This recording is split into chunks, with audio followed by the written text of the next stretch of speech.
Programme का मजाक उड़ाया जाएगा। मैं हाथ जोड़ के विनती करता हूँ, एक बार शांति का परिचय दें और सब बैठ जाएं। बैठो, बैठ जाओ। कैमरामैन साहब को छोड़ के, पत्रकार साहब को छोड़ के सभी साथी बैठ जाएं।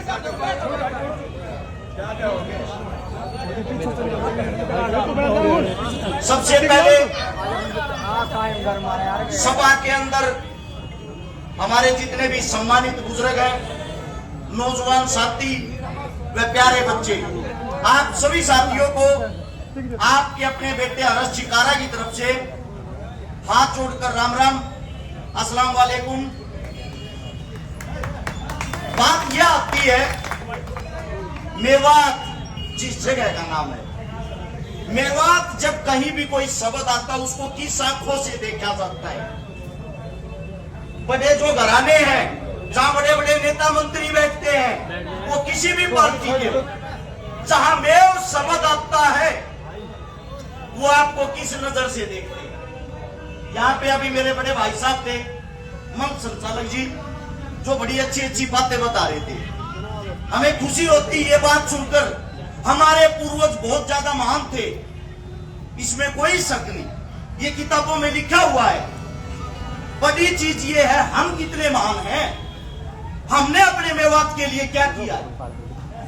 बात आज की करो, हमारे जो पूर्वज थे वो तो कर गए, वो हमारे बीच में नहीं है।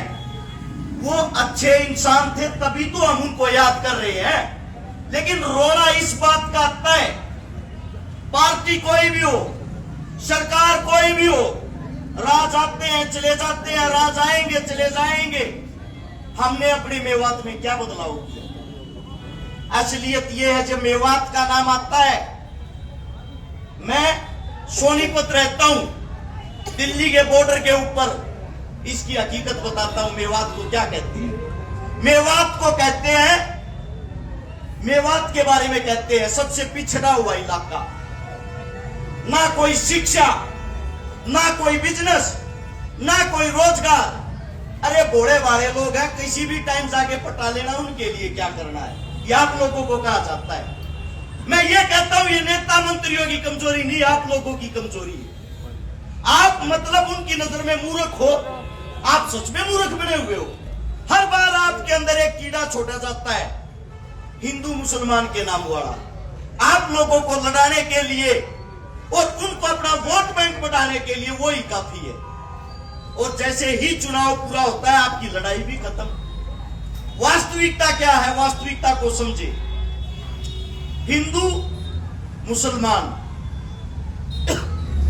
ना ही हिंदू अनजान, ना ही मुसलमान अनजान, दोनों एक ही मां के बेटे हैं, दोनों हिंदुस्तान की शान है।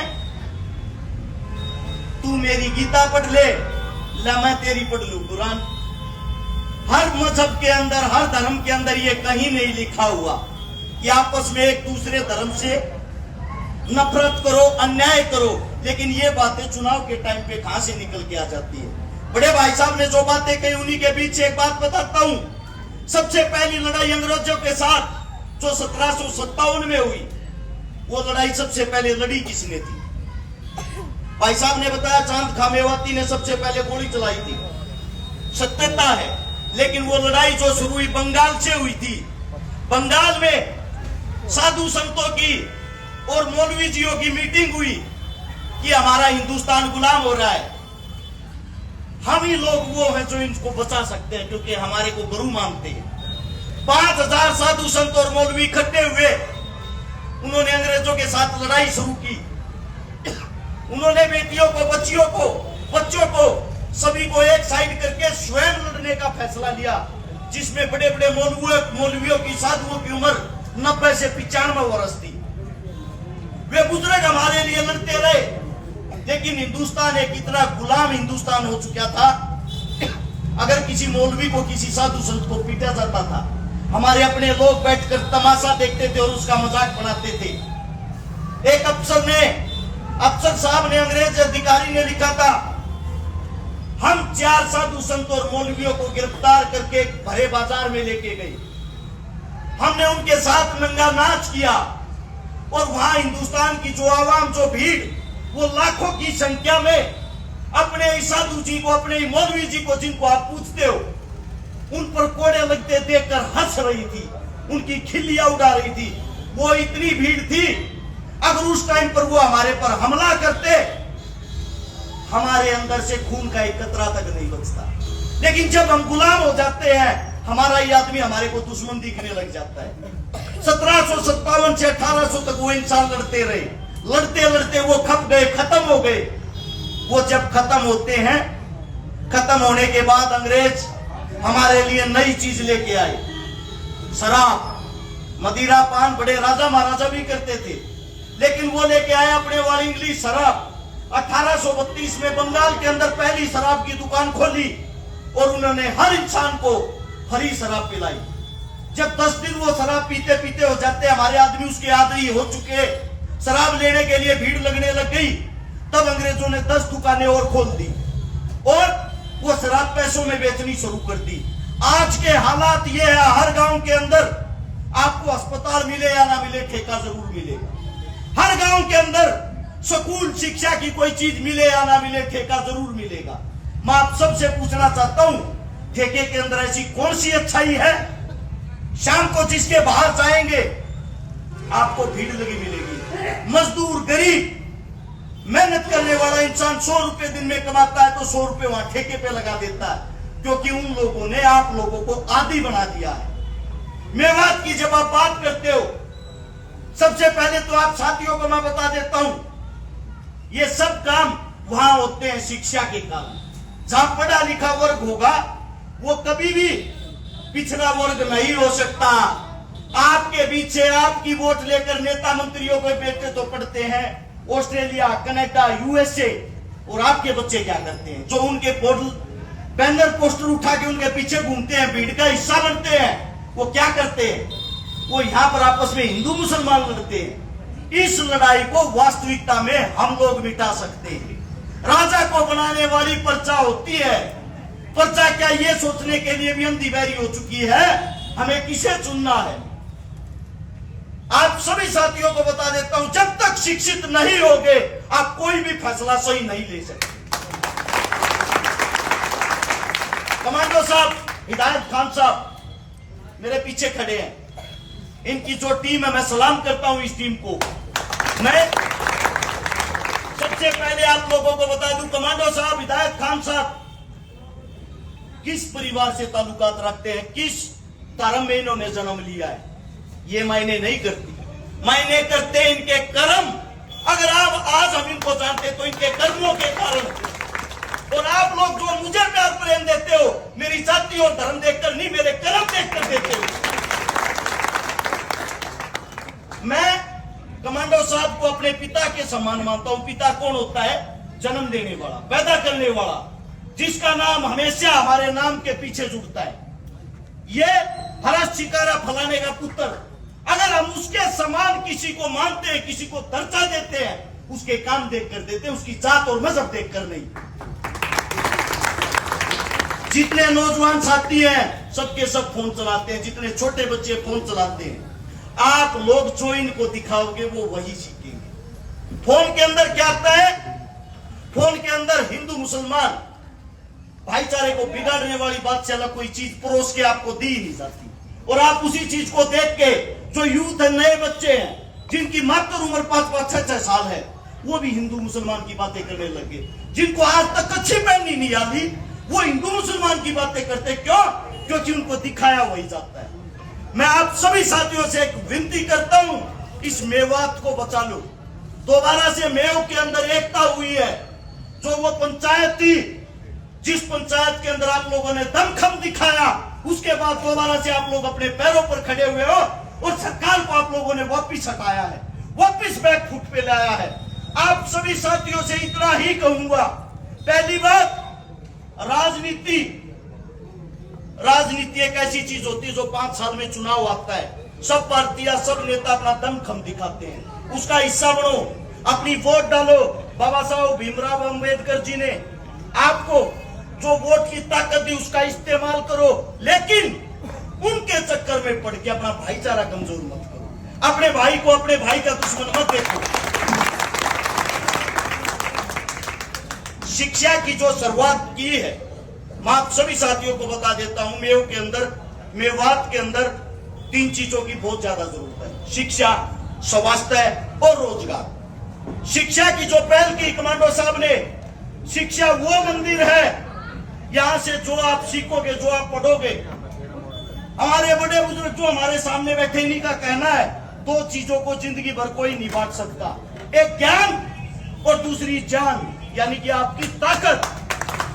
तो आप सभी साथियों को बता देता हूं, जो शिक्षित होगा, एक शिक्षित होने के कारण, एक सरकारी नौकरी लगने के कारण, या एक इंसान का रोजगार करने के कारण 3 पीढ़ियां सुधरती है।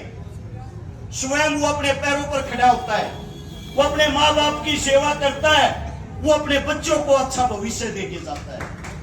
शिक्षा हमारे लिए सबसे बड़ा मंदिर है, शिक्षा हमारे लिए सबसे बड़ा मस्जिद है। इसकी पूजा जरूर करें। और कमांडो साहब जो कदम उठा रहे हैं, ये अकेले इनका नहीं, पूरे मेवात को बदलने का है, मेवात को बदलने का कार्य करें। इसके बाद आती स्वास्थ्य की बात। जब मेव का जिक्र होता है, दूसरी बात आती वहां के इंसान में तो 40-40 किलो वजन नशे ने तोड़ रखे हैं। इस कहावत को बदलो। नशा एक ऐसी चीज है जो आपके शरीर को खाता है, नशा एक ऐसी चीज है जो अपने घर परिवार को खा जाता है, और नशा एक ऐसी चीज है जो आपकी इज्जत को खा जाता है। इज्जत से बड़ा कुछ भी नहीं होता। कितना बड़ा धन्ना सेठ हो, अगर शराब पी के हमारे से बात करेगा, उसी के 4 आदमी कहेंगे बेटा आगे चल, इसने तो पी रखी है तो शराबी है। ये कीमत होती है नशे की। हो सकता है आप लोग आदी हो चुके हो और आज मैं बुरा लगता हूं, लेकिन इसकी वास्तविकता यही है। नशा करने वाला अपने माँ बाप की भी इज्जत मिट्टी में मिला देता है। इससे अगली बात है रोजगार की। जब आप लोग शिक्षित होगे, पढ़े लिखे होगे, नशे से बचे हुए होगे, आपके शरीर के अंदर ताकत होगी, जान होगी, सरकारी नौकरी मिले या ना मिले, आप अपने ज्ञान के कारण कोई भी बिजनेस कहीं भी जाकर कर सकते हो। और अब चुनाव आप लोगों के काफी नजदीक है। हाथ जोड़कर विनती है, मेवात जैसा ऐसे का तैसा ही रहे तो बड़ा अच्छा है। हर गांव के अंदर मीटिंग करो, अपने भाईचारे को मजबूत करो। और मैं तो ये चाहता हूं, नेता मंत्रियों के चक्रा में मत, कोई किसी भी पार्टी का हो, जब तक गरीब का, दलित का, मजदूर का, किसान का, तुम्हारा खुद का बच्चा जब तक सत्ता की कुर्सी पे नहीं बैठेगा, तुम्हारा भला कोई भी नहीं कर सकता। अगर कोई तुम्हारा भला कर दे, मैं ये कहता हूं, भारत शिकारत चौक पर खड़ा होकर अपनी गर्दन कटवा लेगा। 3 चीजों का संवाद बताया अपने बुजुर्गों ने: राज का, खाज का और ब्याज का। जब अगर मैं राजा बन गया, मैं ये चाहूंगा मेरा बेटा भी राजा बने। मेरा बेटा राजा बन गया, मैं चाहूंगा उसका बेटा भी राजा बने। ये होता है राज का सवाल। अगर किसी को खाज हो जाए, खुजली, खुजाते रहोगे, खून निकल आएंगे, फिर भी खुजाओगे, क्योंकि खुजाने वाले को मजा आएगा। तीसरा मजा है ब्याज का। जो ब्याज पे पैसे देने लग जाएगा, जिसने 5 लाख रुपए दे दिए, महीने में उसका 20,000 ब्याज आता है, घर पड़े पड़े उसको मुफ्त में पैसा मिल रहा है, उससे अच्छा मजा किसी भी चीज का नहीं होता। मेरा मानना यह है, राज का, खाज का और ब्याज का ये जो मजा है, क्या ये राजा ही लेंगे? हमारा कर्म खाली प्रजा बनना ही है। मैं आप सभी से इतना कहना चाहूंगा, अपनी ताकत बढ़ाओ। अपने गांव के अंदर, अपने शहर के अंदर, अपने जिले के अंदर ताकत रखो। जब तक तुम्हारी मुट्ठी एक नहीं होगी, इस अकेली उंगली को कोई नहीं पूछेगा। अपनी मुट्ठी बनाओ मजबूत, और अपने खुद के बच्चों को मैदान में उतारो, वो भी एक होकर। अगर अपने बच्चे के बराबर में सरकार ने दिमाग लगा के दूसरा बच्चा उतार दिया, आपके बच्चे को आपके बच्चे से लड़वा देंगे और फिर जीतेंगे वही हत्यारे।